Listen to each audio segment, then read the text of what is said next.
ये वो हाफिज नईम है जिसको बिल्ली के ख्वाब में छींटड़े नजर आ रहे थे। उसको लग रहा था कि मैं किसी तरह से भी मेयर बन जाऊं और उसने कराची का सौदा किया। जमात इस्लामी अपनी मुनाफिकत से बाज न आई और जमात इस्लामी हमेशा ये चाहती है कि मसाइल ड्रैग होते रहें। हमने बल्दियाती इलेक्शन का बाइकॉट किया जिस पे कई बातें की गई कि हम डर गए। अरे अगर हम डरे होते तो इनसे डरेंगे?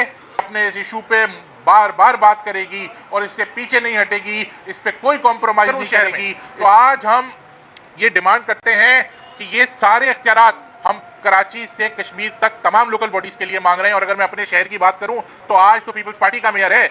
हम ये कहते हैं इसमें तमाम जमातों से हमने बात की, कोशिश की, लेकिन हस्ब रिवायत जमात इस्लामी अपनी मुनाफिकत से बाज न आई और जमात इस्लामी हमेशा ये चाहती है कि मसाइल ड्रैग होते रहें, मसाइल को हल की तरफ ना लेके जाया जाए। अगर वो मसाइल को हल की तरफ लेके जाएंगे तो फिर वो जुमे की नमाज के बाद पंफलेट बांटना और एहतजाज करना जो उनकी रिवायत है उसका क्या करेंगे? हमने ये आवाज उठाई, करारदाद जमा कराई और कमेटी बनवाई। आज इस बात की प्रेस कॉन्फ्रेंस कर रहे हैं कि हमें यकीन दहानी कराएं, हमें बताएं कि कब तक इस पे अमल दरामद होगा। हमने इसी वजह से इस निजाम से इख्तलाफ करते हुए हमने बल्दियाती इलेक्शन का बाइकॉट किया जिस पे कई बातें की गई कि हम डर गए। अरे अगर हम डरे होते तो इनसे डरेंगे? ये देखें, ये है वो वजह जिसकी वजह से हमने बल्दियाती इलेक्शन का बाइकॉट किया कि इलेक्शन के कुछ अरसे बाद 53 यूनियन काउंसिलों को ऐड कर दिया गया।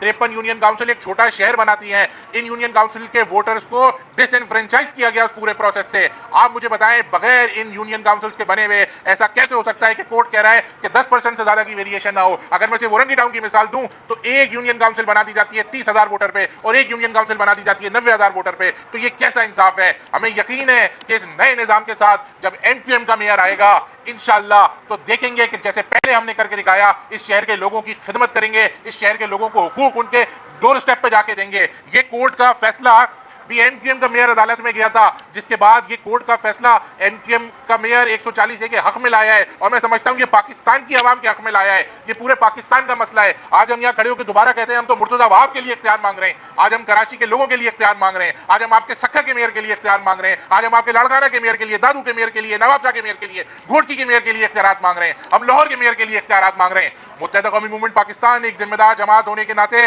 इसको अपनी जिम्मेदारी समझती है कि अपने इस इशू पे बार बार बात करेगी और इससे पीछे नहीं हटेगी, इस पे कोई कॉम्प्रोमाइज नहीं करेगी, इस पे जीरो टॉलरेंस रखेगी। हमने तो इलेक्शन में जाने से पहले जमात इस्लामी को भी समझाया था कि आओ ये बगैर 53 यूसियों के साथ नाइंसाफी होगी। अगर तुम इस इलेक्शन में जाओगे, इस निजाम के साथ खड़े होगे तो नाइंसाफी होगी।